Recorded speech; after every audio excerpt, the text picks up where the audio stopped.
Well, hello everyone, and welcome back to my channel. I am Emmett, and today I am out here at a lake to do a sunset photo shoot, which is one of the hardest lighting situations for a camera. I'm going to compare my Nikon Z6 II to my D3100 to see how some of the newest camera technology compares to an entry-level camera from a decade ago.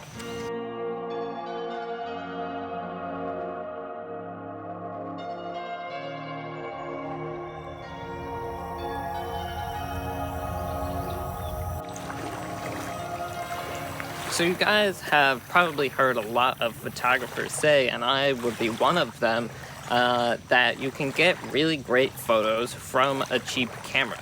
And when you hear someone say that, you're probably thinking one of two things. Either one, you're thinking that's impossible, the more expensive camera is just going to do better.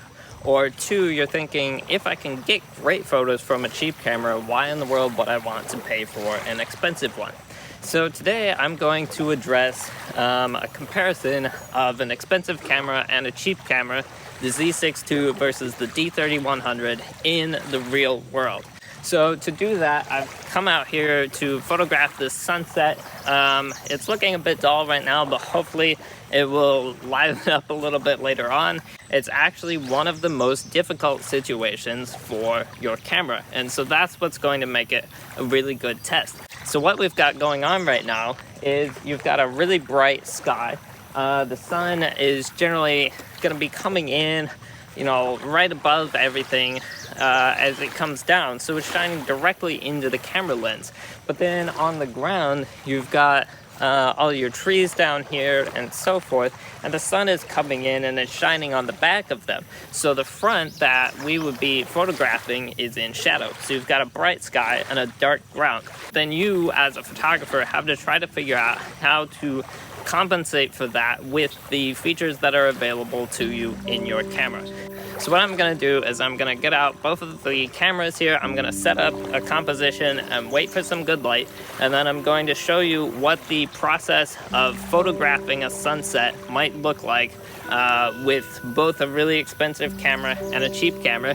And then I will take those photos back, put them on the computer, and we can actually do a little bit of pixel peeping. So you'll be able to compare the quality of the results, the ease of the process of getting them, and see what the differences are, why you can get great pictures with a cheap camera, but why maybe you might want to go for a more expensive camera just to get that little bit of an edge in the quality and the ease of the process.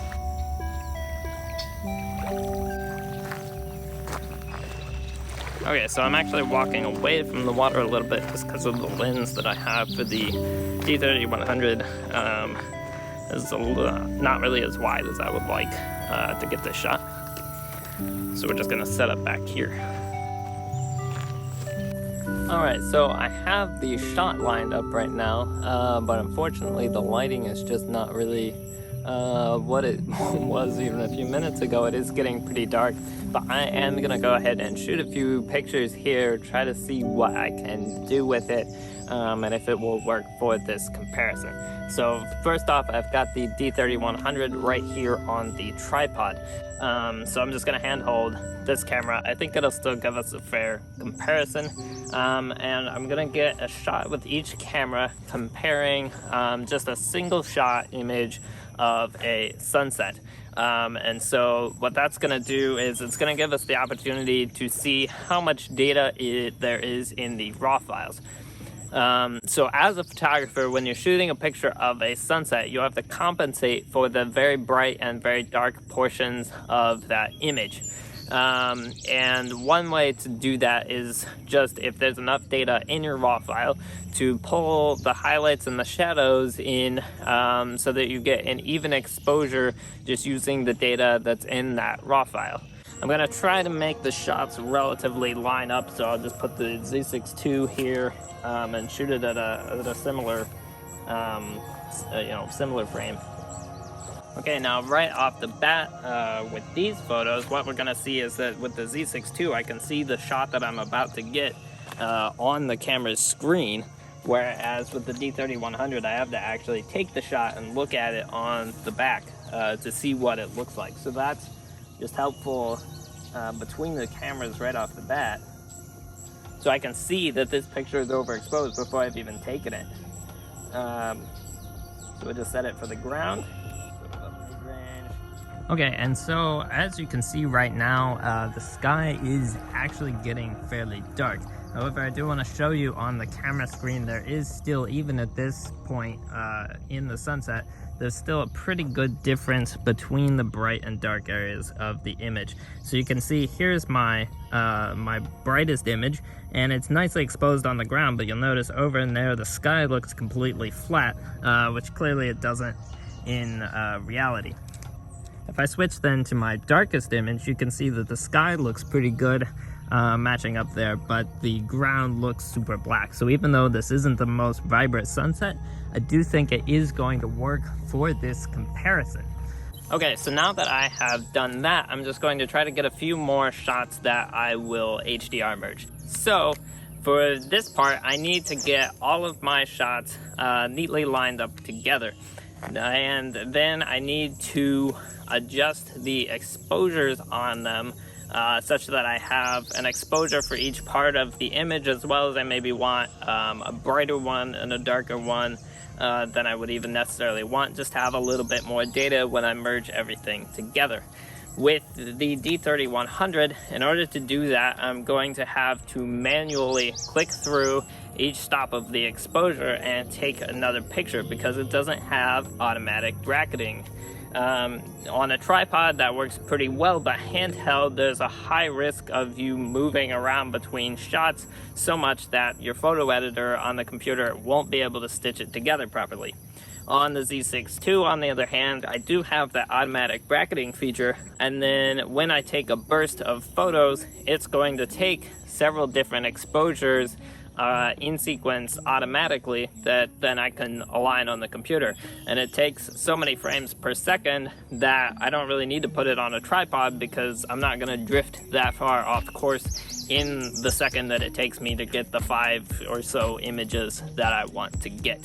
So I'm going to capture those before the light escapes here and then head back.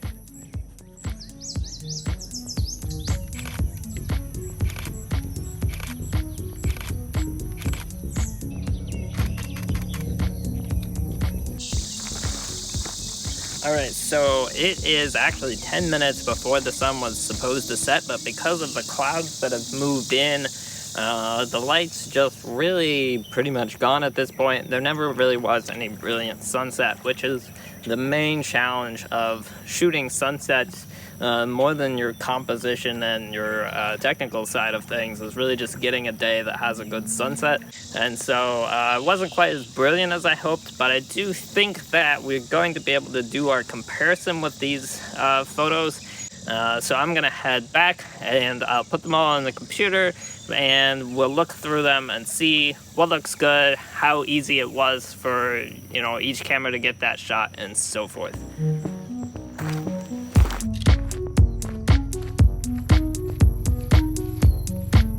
Alright guys, well I am back at my desk now. It's actually a couple of days later, and since I did the photo shoot, I did learn that some of the haze that we were having was actually caused by some wildfires. Some smoke from them quite a long distance away actually was blowing here, and so that was causing that sort of haziness in the atmosphere. So between that and the kind of cloud bank that was moving in low to the horizon, it was kind of an unlucky day for a sunset photo shoot. So unfortunately, these pictures were a bit disappointing from the sunset standpoint. There wasn't the brilliant colors in the sky that I was hoping for. And another issue that I realized when I got back was that actually all of the pictures that I took with the D3100 were focused incorrectly. Now, I did double check the focus settings on both the lens and the camera when I noticed that, and everything was actually set correctly there, but the camera did just unfortunately miss the focus and focused actually on sort of more the tree off to the left. I think that they will work for this test, and I do want to get this video out for you guys.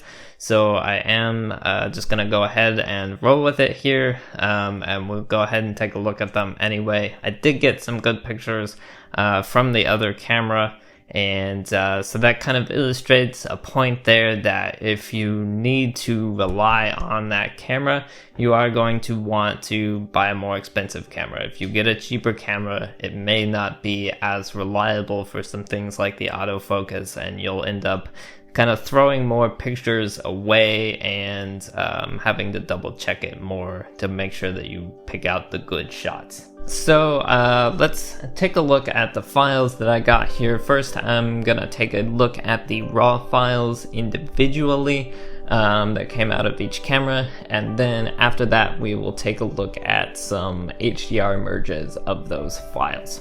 First off, I'm going to take a look at the raw files from the D3100 and compare them to a similar one from the Z6 II, and we'll just kind of look at the shadows and highlights here and see how much information we can get if we kind of drag those sliders up and down out of those shadow and highlight areas. So this is our first image right here, and you will notice, especially if I zoom in, that the trees here are not in focus, and this one is kind of exposed relatively well for the highlights. And I've got a similar one from the Z6 II. If I look at that zoomed in, you can see the focus of that is nice and sharp, but let's see how the data in the shadows does. So if I were editing this picture to get a nice even exposure of the sunset, I would probably pull the shadows up maybe to around 30% here, and I can do a similar thing with the photo from the Z6 II, and I actually don't feel like I need to pull it up quite as far. I think I get a similar result without really going all the way here. And if I zoom in, the concern that you have when you do that is developing noise in those shadow areas. But you can see on the Z6 II, it does look pretty good. And if I zoom in on the D3100, you'll see that there is quite a bit of noise. If you were to just drag the shadow slider all the way up, you would get this. And similarly for the Z6 II, so we can obtain a similar amount of information from those shadows if we drag that slider all the way up, but you'll just notice a lot more grain on the D3100 side than you will on the Z6 II. Now similarly, for the highlights, we could try to pull them down. They're completely blown out in this shot, but we could see if we could bring back any of that highlight data to recover the clouds that are there. So if I were to pull the highlights down on this, I would actually have to pull this slider all the way down into the 3100 shot before I begin to get anything in the clouds over here. And you can see as I do that, the colors are a little bit off. We've got kind of a weird red and green, almost rainbowing effect going on right there. And if I were to jump over to the file from the Z6 II, now these are very similar exposures, but you can see that there is actually a little bit more information showing up in the cloud right here. I can see the outline of this cloud a little bit. And if I pulled those highlights down, somewhere around here, that cloud starts to become visible now. We are starting to be able to see the outline of the clouds there in a way that we really couldn't from the D3100. So definitely there's a lot more data in the shadows and highlights available to you from the more expensive Z6 II than you would get from the cheaper D30-100. So if you're looking to get photos in a situation like this, sunsets or something, and you want to be able to get them in one shot and edit them up to look really nice that way, clearly the more expensive camera is going to do better for you than the cheaper one. The cheaper one is just not going to have that ability to edit that one photo as much. Now, a way that you can really compensate for that in your cheaper camera though is to do an HDR merge. Now, next week I will go into more detail about HDR merges, but essentially that is just a blending of multiple exposures together into one final photo. And I've already done that for us right now.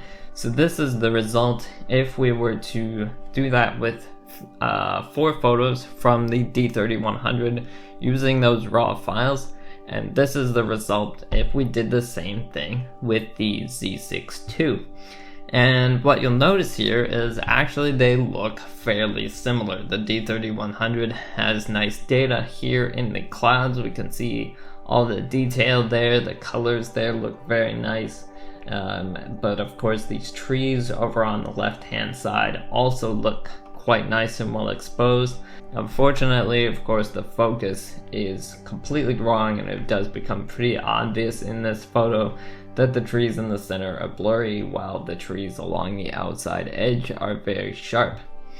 The Z6 II looks similar, except that the focus is correct on it, but there's great data over here in these clouds as well as in this tree. Everything looks quite nice. Now, did one camera do better than the other here? It would be hard to say. Clearly, the one camera did focus completely wrong, which definitely makes it look worse, but if they were both focused correctly, I think that it would be a pretty similar comparison between the two cameras. Accomplishing this, getting to this point, as you saw, was easier with the Z6 II than it was with the D30-100, but in even this really challenging situation, if you're willing to put that little bit more effort into getting the photograph with a cheap camera, you will be able to make it keep up with the more expensive one. So the artistic results that you will be able to achieve with a cheap camera or with a very expensive camera are going to be pretty similar. And if you are patient with your less expensive camera, you're really going to be able to get some photos that will look pretty cool, particularly if you're not blowing them up to a really large size. So that is kind of why photographers will tell you that you can get excellent photos from cheap cameras, and they maybe don't need to buy an expensive camera, but then also why they are themselves going out and buying expensive cameras. Do you need to buy an expensive camera to get great photos? No, you really don't. But you will get more reliability and have to put less effort into getting those great photos if you do buy that more expensive camera. The results can be very similar, but the process to get those results looks a little bit different. So hopefully that clarifies things a little bit for you guys. If you did like this video, don't forget to hit the like button on your way out. Maybe subscribe to my channel for more videos like this one, doing landscape photography, editing, and so forth. As always, guys, thank you so much for watching this video, and I will see you in the next one.